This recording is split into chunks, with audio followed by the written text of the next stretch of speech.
नमस्कार, मैं महेश विचारे न्यूज़ डंका में आप सभी का स्वागत करता हूं। मित्रों, आज हम रूबरू हो रहे हैं अनुजा सहाय जी से, जो कि एक गायिका हैं, वीजे हैं, परफॉर्मर है और एंकर के तौर पे भी उनकी भूमिका होती है। आज उनसे हम बात करने की जो वजह है वो है ब्रांडेड मुंडा। ये एक गाना अभी रिलीज़ होने जा रहा है और इनके गाने की ये खासियत है कि एक सोशल मैसेज उनके गाने के माध्यम से वो देना चाहती हैं। तो आइए जानते हैं उनसे कि किस तरह का ये गाना है और उनकी करियर के बारे में भी हम आज जानेंगे। नमस्कार, बहुत बहुत स्वागत है न्यूज़ डंका में आपका। तो जैसे कि मैंने शुरू में कहा, और आपका नया गाना जो रिलीज़ हो रहा है ब्रांडेड मुंडा, सबको उत्सुकता है कि क्या ये गाना किस तरह का होगा। और आप सोशल मैसेज जो है आपके गाने में से हर गाने जो है उसी एक आधार पे आप बनाती हैं। तो बताइए, उससे फिर हम लोग आगे बढ़ते हैं। ब्रांडेड मुंडा, जैसा आपको भी लगा कि नाम में ही इतना दम है, बहुत अट्रैक्टिव नाम है। ये मेरे जहन में इसलिए आया बिकॉज मैं कॉन्स्टेंटली गाने सुन रही थी आजकल के, और बहुत बेहतरीन गाने भी बन रहे हैं। हर तरह के, हर फ्लेवर के सॉन्ग्स आपको सुनने मिलते हैं। कॉमनली अमूमन हम देखते हैं कि जब एक लड़की की बात होती है किसी भी गाने में, चाहे वो आइटम सॉन्ग हो, चाहे वो एक रॉक नंबर हो, पेपी नंबर हो, हमेशा उसकी सुंदरता, उसकी ब्यूटी के बारे में बात किया जाता है और तरह तरह के शब्दों का प्रयोग किया जाता है। कुछ बड़े मॉडेस्ट होते हैं, कुछ उतने मॉडेस्ट नहीं होते हैं, और एक विमेन को एक आइटम पीस की तरह हमेशा दर्शाया जाता है। उसका लेने का तरीका बहुत लोगों का नज़रिया अलग हो सकता है, लेकिन जो मेरा थॉट था एज अ क्रिएटिव पर्सन, जो मेरा सोच था वो ये था कि चलिए इस बार हम बंदों को जज करते हैं। बंदियों को तो लोग हमेशा जज करते ही हैं, तो लड़कों को क्यों नहीं जज किया जाए। तो लड़कों को जज करने के लिए मेरी ये सोच है एज अ गर्ल, या एक गाना हमने बनाया ब्रांडेड मुंडा, कि मैं आपको क्या देख के जज करती हूँ। मुझे अगर अपनी लाइफ में कोई बंदा चाहिए, जो मेरा पार्टनर होना चाहिए, वो किस तरह का होना चाहिए और मुझे तुम में क्या पसंद है। तो ये उस तरीके का है कि मुझे तुम्हारे लुक्स और तुम्हारे पैसे से और रुतबे से कोई फर्क नहीं पड़ता। मुझे जो जो चाहिए वो ये है।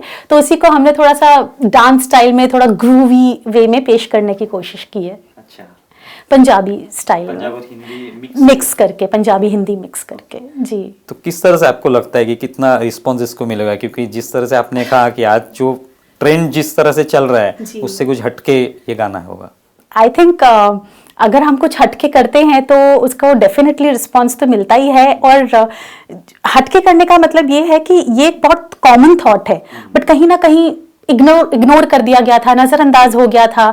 तो ये कोई भी बंदी होती है, वो आज शादी से पहले जज तो करती है कि भले ही वो लव मैरिज हो या अरेंज मैरिज हो, या किसी को बॉयफ्रेंड भी क्यों ना बनाना हो, तो भी वो जज करेगी कि मेरा बंदा कैसा होना चाहिए।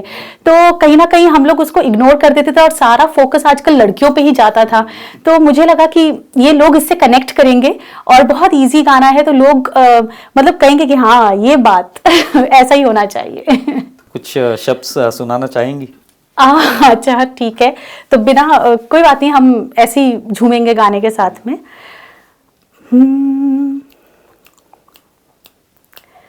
मुंड पावे अरमानी दी जींसा मैं की लेना, मुंड पावे गुची दा चश्मा मैं की लेना, मुंडे चलावे महंगी गड्डियां मैं की लेना, नीड ना मैनू किसी ब्रांड दी, दसा मैनू की चाहदा, जिदा स्वीट हो नेचर, जो प्योर हो दिल दा, थोड़ा देसी भी हो, कर मानो सबदा, मैनू ब्रांडेड मुंडा चाहिदा वे, ब्रांडेड मुंडा, मैनू ब्रांडेड मुंडा चाहिदा वे, ब्रांडेड मुंडा।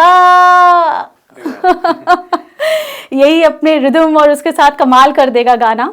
बहुत बेहतरीन तरह से इसको म्यूजिक प्रोडक्शन और इसका म्यूजिक दिया है उमेश गिरी जी ने, और इसके लफ्ज लिखे हैं श्री सिंधु जी ने। जी हाँ, तो बिल्कुल आपने सही कहा कि ये जो दिल का अच्छा हो, वो लड़का हमें चाहिए, सबको मान दे। जो दूसरों को मान देगा वो अपने पार्टनर को भी तो मान देगा। तो लोग तो निश्चित तौर पे इसको पसंद करेंगे जिस तरह से आपने गाया और इसमें जो शब्द है वो देखते हुए। तो इन शब्दों से आपका नाता जो है कब से जुड़ गया, यानी अब अभी आप शायद 9 से 10 साल आप इस इंडस्ट्री में हैं। प्रोफेशन में, हाँ जी जी जी। तो कैसे, यानी क्या बैकग्राउंड आपका रहा है? ऐसा हुआ कि by qualification I am an engineer electronics and communication में, फिर एमबीए किया in marketing from IBS Hyderabad. उसके बाद ऑन कैंपस प्लेसमेंट हुआ तो मैं एक मल्टीनेशनल कंपनी सीबीआरई में भी जॉब करना शुरू कर दिया कैंपस के थ्रू। एंड देन मुझे वहाँ से एक ब्रेक मिला तेलुगु फिल्म इंडस्ट्री में as a playback singer for a Telugu song जिसका नाम था कमीना। फिल्म का नाम था कमीना और सॉन्ग का नाम था निगा निगा तूरू पे। सेम फिल्म में सुनिधि चौहान, उन्होंने भी बहुत अच्छा एक आइटम सॉन्ग गाया था और मैंने एक रोमांटिक गाना गाया था। तो दूसरी लैंग्वेजेस में गाने में प्रॉब्लम तो नहीं थी कभी भी, बट ये था कि म्यूज़िक तो म्यूज़िक होता है। तो मुझे लगा कि हैदराबाद इज़ लाइक, हम हिंदी बोलने वाले लोग हैं तो हमारी जगह है बॉम्बे, और मैं बॉम्बे ही हमेशा से आना चाहती थी, मुंबई में ही रहना चाहती थी। बट घर से लगा कि परिवार वालों को लगा कि नहीं, आप पढ़ाई अपनी पूरी कर लो, उसके बाद भी अगर आप इतने ही डिटर्मिन्ड हो, क्योंकि कई बार लोगों को लगता है तो फितूर चढ़ाए, बस ठीक है थोड़ा समय का है फिर नॉर्मल हो जाएगा। तब अगर आपको लगे कि नहीं, you still want to do what you have desired and what you have aimed for, तो then you think over it. तो मैंने कहा कि बिल्कुल करना पड़ेगा, बिकॉज उस समय ऐसा हो जाता था कि मैं जॉब करने जाती थी मंडे टू फ्राइडे, कॉर्पोरेट्स का आपको पता है, एंड सैटरडे संडे ऑफ होता है। तो Friday evening I used to take flight from Hyderabad, I used to fly to Mumbai. मैं यहाँ पर सैटरडे संडे लोगों से मिलना, काम ढूंढना, काम अपने क्षेत्र का समझना, फिर मंडे को सुबह 5:30 फ्लाइट लेकर मैं 9:30 हैदराबाद में ऑफिस ज्वाइन करती थी। मतलब ये कुछ महीनों तक सिलसिला चला, और आज जब मैं आपको बोल रही हूँ तो मुझे रियलाइज़ हो रहा है कि मैं कैसे कर लेती थी। उस समय रत्ती भर भी फील नहीं हुआ, शायद इतना वो कहते जुनून था, पैशन था, तो ये भागा दौड़ी कुछ लग नहीं रही थी उसके सामने। बट मैंने कहा कि ऐसा चलते नहीं रह सकता, बिकॉज अगर आपको यहाँ काम करना है so you have to be here. और यहाँ आकर अगर वापस मैं कॉर्पोरेट या कोई नौकरी ज्वाइन कर लेती तो मुझे पता है इट्स वेरी डिमांडिंग। आप सुबह जाते हैं, आपके रात को आने का टाइम नहीं है, आप अपने रियाज पे फोकस नहीं कर सकते, आप अपने काम से रिलेटेड किसी भी चीज़ पे फोकस नहीं कर सकते। So you have to choose कि आपको रिस्क फ्री मंथली सैलरी वाली जॉब चाहिए, रिस्क फ्री लाइफ चाहिए, या you have to really make it big. And एक मौका मिलता है तो उसको क्यों नहीं आगे लेके जाया जाए। आई थिंक आपके पेरेंट्स का सपोर्ट होना बहुत ज़रूरी होता है। सबसे पहले भगवान का, गॉड वॉज वेरी काइंड, क्योंकि मेरे फैमिली में दूर दूर तक कोई म्यूज़िक इंडस्ट्री से नहीं, फिल्म इंडस्ट्री से नहीं। एंड हमारी फैमिली का my parents are doctors, mummy gynaecologist हैं, and my father was in army, AMC में, आर्मी मेडिकल कोर। तो घर में डॉक्टर्स, इंजीनियर्स, IAS, ये सारे वालों के में एकदम से एक बच्चा निकला, उसको फिल्म इंडस्ट्री में जाना तो उनको समझाना, कन्विंस करना भी टाइम टेकिंग था। तो अभी किस तरह से पेरेंट का रिएक्शन है कि क्या वो खुश है, समाधान है उनको? अब तो दे आर वेरी हैप्पी क्योंकि उनके रहते रहते अब तो इंडस्ट्री इतनी बदल गई है। थैंक्स, समय समय की बात है, अब हमारी इंडस्ट्री में वो जो मोनोपोली होती थी कुछ टाइम पहले तक कि ये ही 3 सिंगर्स फीमेल हीरोइन की आवाज़ बनेंगी और यही मेल सिंगर हीरो की आवाज़ बनेंगे और यही म्यूज़िक डायरेक्टर, और ये सब डाइल्यूट हो गया है। एंड आई थिंक ये बहुत अच्छे के लिए हुआ है, क्योंकि प्लेटफॉर्म्स इतने हो जाने के कारण हर न्यू कमर को या हर कोई आउटसाइडर जिसे हम कहते हैं, जिसका इस फिल्म इंडस्ट्री के में कोई फैमिली नहीं रही है, एक बहुत इजी मूवमेंट हो जाता है लोगों से कनेक्ट करना, उनको अप्रोच करना। सो आई थिंक वो बहुत इंडस्ट्री के चेंज होने का हमारे लिए बहुत फ़ायदा हो गया। एंड ये जो social media, not only social media, जो ये यूट्यूब का पार हुआ, डिजिटल मीडिया हुआ, OTT प्लेटफॉर्म्स हुए, एंड पैंडेमिक में तो 3 साल में तो दुनिया ही घूम गई बहुत सारे दरवाजे भी खुल गए, बहुत सारे दरवाजे। सो आई थिंक अब जो और भी लोग आएंगे मेरे बाद भी, तो आई थिंक उनके लिए भी बहुत अच्छा अपॉर्चुनिटी है।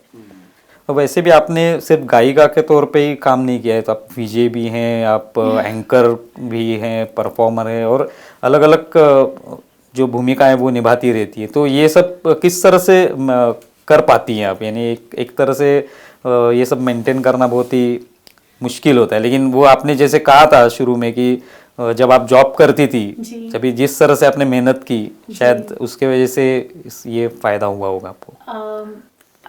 इसके लिए तो मैं ये कह सकती हूँ कि जब मैं कॉलेज में थी तो मैं सिर्फ म्यूज़िक में ही नहीं, मैं डांस, फैशन शोज़, कुछ इवेंट्स ऑर्गेनाइज कराना, मतलब कल्चरली बहुत एक्टिव रहती थी apart from my studies.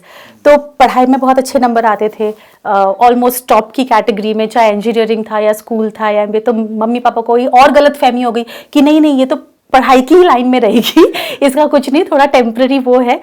But at the same time I always kept my other interests very very intact, और मुझे बहुत अच्छा लगता था इन चीज़ों में इन्वॉल्व होना। ऑनेस्टली मैं जब यहाँ आई तो मैंने कभी नहीं सोचा कि मैं एज अ TV होस्ट काम करूँगी या एंकरिंग करूँगी, क्योंकि मैंने की नहीं थी प्रोफेशनली कभी पहले।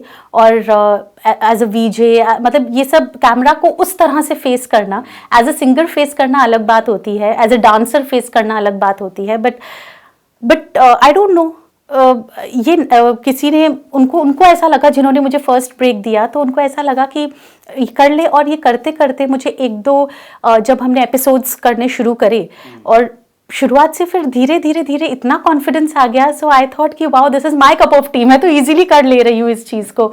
तो मुझे सिंगिंग से ज़्यादा एज अ VJ काम मिलने लगा, एज अ TV होस्ट काम मिलने लगा, प्रोजेक्ट्स उसके ज़्यादा होने लग गए। और मैंने कहा यार, मैं सिर्फ सिंगिंग करने के लिए आई हूँ, मुझे ये नहीं करना है।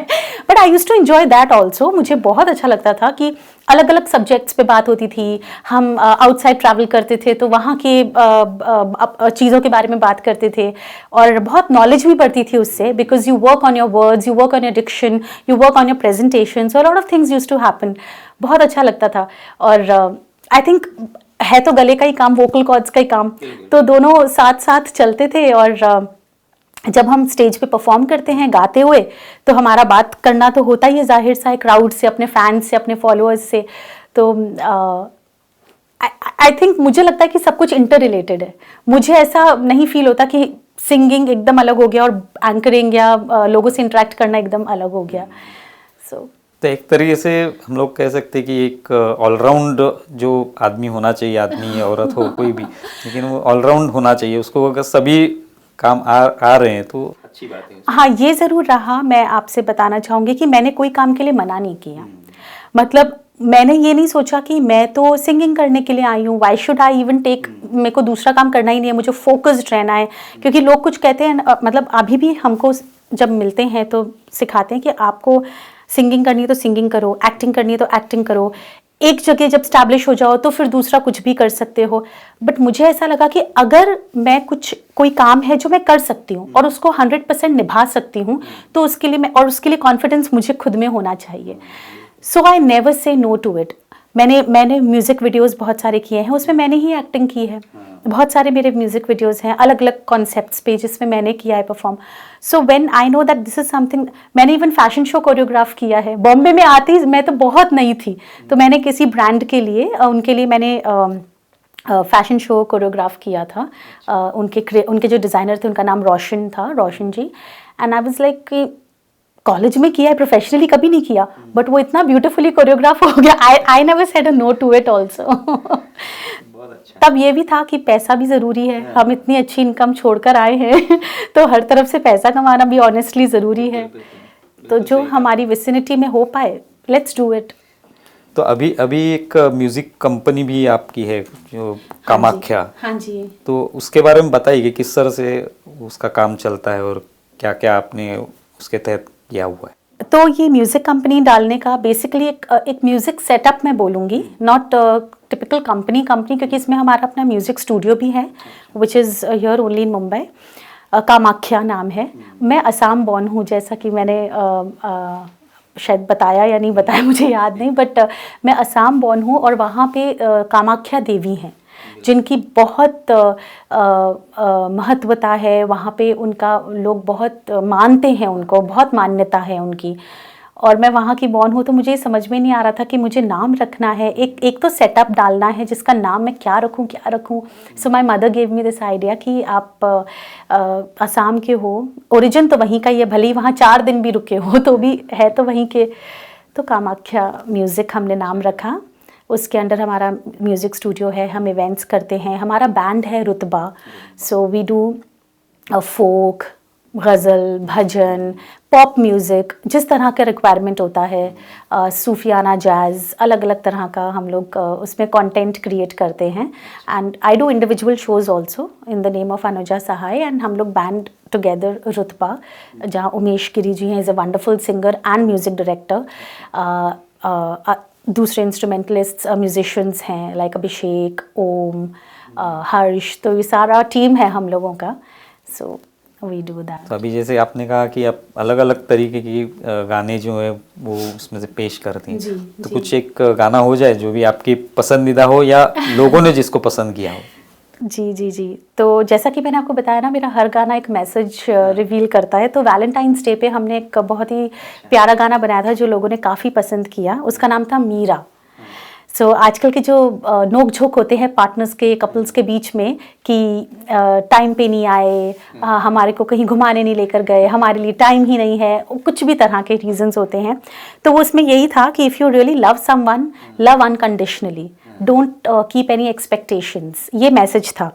तो वो कहानी ऐसी थी उसमें, अगर आप, मैं चाहूँगी कि हमारे दर्शक और सब लोग वो म्यूज़िक वीडियो देखें तो वो कहानी कन्वे होगी उनको। उसकी 2 लाइनें मैं आपको सुनाती हूँ।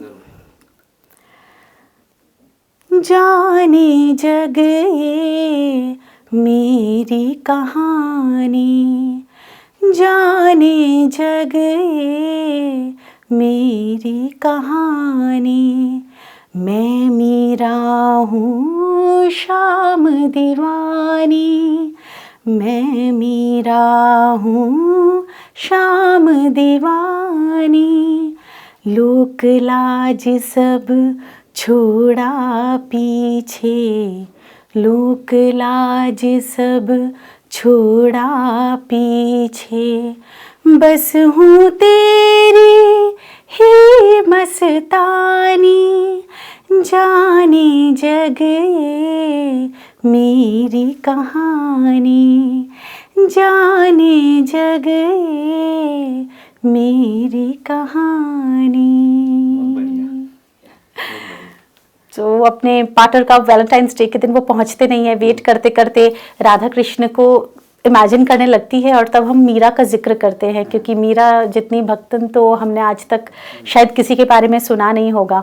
तो उनको कोई फर्क नहीं था, चाहे वो मूर्ति क्यों नहीं थी, उसी को पूरा सजीव मान लिया। सो यही हमारा है कि लव लाइक मीरा, इसका ये मैसेज है। जैसे कि आपने कहा कि कुछ सोशल संदेश या मैसेज होता है वो देने की कोशिश आपकी हर गाने में होती है। जी। तो आगे अभी जिस तरह से ब्रांडेड मुंडा के बारे में हमने शुरू में ही कहा, तो ऐसे और क्या प्रोजेक्ट्स आप करना चाहती हैं, कुछ ऐसे सोचा है आगे के कुछ गोल्स आप? मैंने इस तरह के गाने किए हैं, और इनको भी आगे और भी कॉन्सेप्ट्स पे हम करेंगे। जैसे मेरे गाने रहे हैं भारत माँ की बेटी, विमेन एम्पावरमेंट में मैंने बहुत सारे गाने किए हैं, तलाश खुद की। तो सबसे पहले हम लोग को ये सब चीज़ें जो होती है ना, तलाश खुद की तो बहुत ज़्यादा, ये मेरा फर्स्ट सॉन्ग था, फर्स्ट म्यूज़िक वीडियो जब मैं बॉम्बे में आई थी, क्योंकि हम लोग ना वो मैंने अपने आप से बहुत रिलेट किया था, क्योंकि यहाँ आना कोई बहुत इजी डिसीजन नहीं था। I was entangled in a lot of things, personal, professional, सबको समझाना, और you know a lot of things, और कोई भी गलत नहीं होता उसमें, वो लोग अपनी जगह सही होते हैं, हम अपनी जगह सही होते हैं, बट आपको बहुत नाप तोल के। सो हाँ, ये सारे गाने। देन अभी पैंडमिक हुआ तो खामोशी हमने उस पर बनाया, कि जब कोई भी समस्या आती है तो everyone from top notch to celebrities to everyone उसके बारे में मीडिया में बात करते हैं, पर जहाँ कुछ ग्राउंड लेवल पे कुछ करने की बात आती है, वहाँ पे एवरीवन नोज कि बहुत ज़्यादा कुछ हेल्प नहीं लोगों को मिलती है, और इस तरह की जो प्रॉब्लम्स होती हैं उसको हमने उठाया अपने गानों के थ्रू। आई ऑलवेज फेल्ट कि भगवान ने आवाज़ दी है तो उसको सिर्फ ऐसी कुछ भी गाना बनाकर वेस्ट नहीं करना है। आई थिंक बहुत अच्छा म्यूज़िक हम बहुत अच्छा कंटेंट के साथ भी बना सकते हैं, ये हमारा उद्देश्य रहता है। अभी हम आत्मनिर्भर भारत, जो बहुत अच्छा एक हमारी गवर्नमेंट ने एक ये पॉलिसी स्टार्ट किया, और आई थिंक इससे हमारी पोटेंशियल जो हमारा पोटेंशियल जो कंट्री का है वो बढ़ेगा। तो इस पे हमने गाना बनाया था, आत्मनिर्भर भारत। तो ये सारे कॉन्सेप्ट्स हैं जिस पे हम करते रहते हैं सॉन्ग्स। और अभी भी जो हम कॉन्सेप्ट कर रहे हैं, हम मराठी में भी गाना कर रहे हैं। अच्छा। जी हाँ, मराठी, हिंदी, तो सब चल रहा है पंजाबी। तो अभी आप इतने सालों में 9 से 10 साल आप इस इंडस्ट्री में हैं, हाँ जी। तो आप पूरी तरह से सेटिस्फाई हैं कि जो आपने चाहा था, जी। जो जॉब छोड़ के आप यहाँ पे आई और यहाँ पे करियर करना चाहा, तो किस हद तक आप अभी खुश हैं?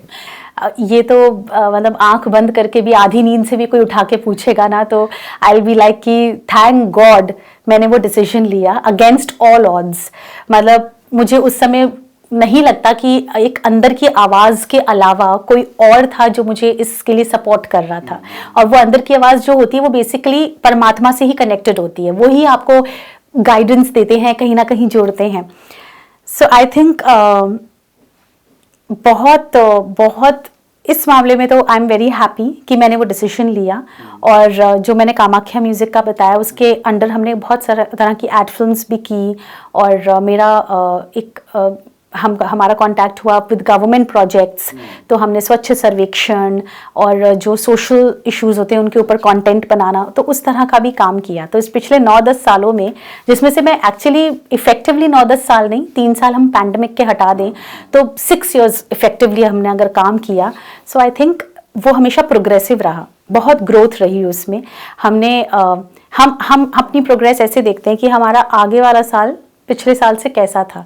अगर हमारा कहीं पर भी ऐसा ग्राफ नहीं जा रहा तो then it is a matter of concern, और हमें सोचना चाहिए कि हमें कैसे सब चीज़ें, अपनी टैक्टिक्स चेंज करनी चाहिए।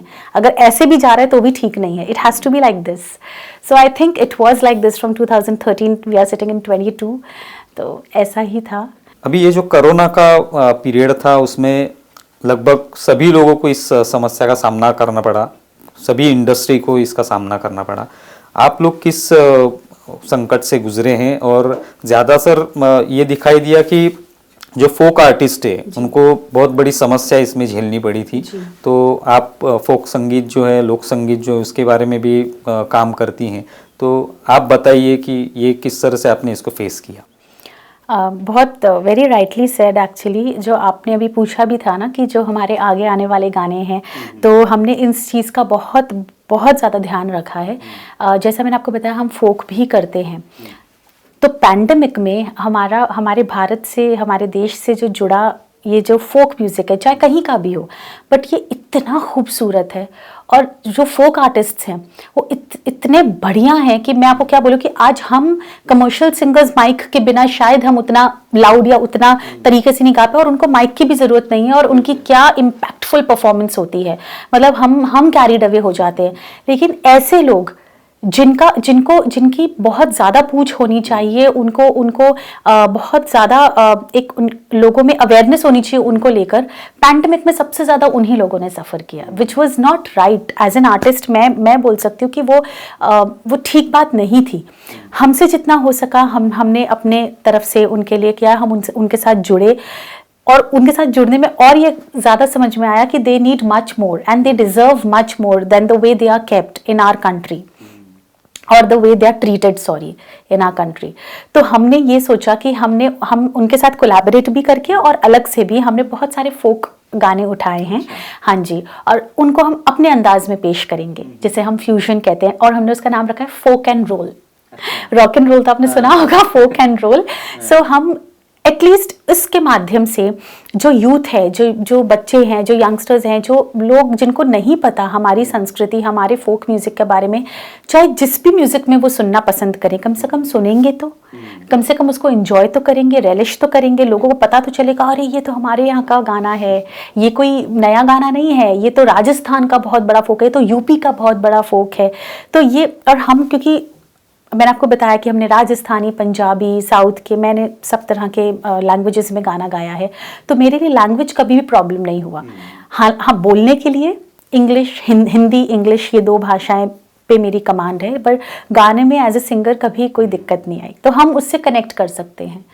तो अब जो आगे आने वाले जो आपने पूछे थे गाने, उसमें डायरेक्ट मैसेज तो कुछ नहीं, लेकिन एक इमोशनल मैसेज यही है कि आप हमारे फोक आर्टिस्ट्स को भी सपोर्ट करें और फोक म्यूजिक सुने, और सब तरह के लोग सुन सकते हैं। It is not only meant for a certain age group, कोई भी सुन सकता है और उसको एंजॉय कर सकता है। बिल्कुल। तो हम सभी को उससे जुड़ना ज़रूरी है, क्योंकि ये हमारे मिट्टी के गाने हैं। हमारी मिट्टी के गाने हैं, और उनमें कितने बढ़िया बढ़िया और कभी सास ननंद के ऊपर है, कभी सॉरी ननंद और बहू है ना, और कभी देरानी जेठानी, कभी सास बहू, मतलब उसमें भी छोटी छोटी अटखेलियां हैं, नोक झोंक है, और अच्छी अच्छी बातें भी की गई हैं। तो क्यों नहीं उससे कनेक्ट होना चाहिए। बस शायद लोग कनेक्ट नहीं कर पाते, तो हम थोड़ा म्यूजिक उसका मोल्ड करेंगे और ऐसे पेश करेंगे कि जो लोगों ने आज तक हमारे म्यूजिक को प्यार दिया है वो आगे भी प्यार दे उनके म्यूजिक को। बिल्कुल बढ़िया करियर रहा है आपका अभी तक, और हमारी न्यूज़ डंका के ओर से बहुत बहुत शुभकामनाएं आपको। Thank you. आपके सभी प्रोजेक्ट ऐसे ही पॉपुलर हो जाएं। मैं चाहूँगी आपकी टीम और आपके जितने फॉलोअर्स हैं सब हमारे सॉन्ग से भी जुड़ें, और हमारे फेसबुक, इंस्टाग्राम, यूट्यूब सभी प्लेटफॉर्म से जुड़ें, ताकि हमारा कंटेंट उन तक पहुंच पाए और हम उनसे ही मोटिवेशन मिलता है, तो हम अच्छे अच्छे और गाने बनाते जाते हैं, चाहे वो डांस नंबर्स हों या वो रोमांटिक सॉन्ग्स हों। निश्चित तौर पे बहुत बहुत धन्यवाद, आप न्यूज़ डंका में आई और आपके करियर के बारे में हमको जानने का मौका मिला। Thank you so much for inviting. तो मित्रों, अभी हमने अनुजा सहाय जी से बात की और उनके करियर के बारे में जाना। आपको ये वीडियो कैसा लगा ये ज़रूर बताइए। हमारा वीडियो जो है वो ज़्यादा से ज़्यादा लाइक कीजिए, शेयर कीजिए और हमारा यूट्यूब चैनल सब्सक्राइब कीजिए। धन्यवाद।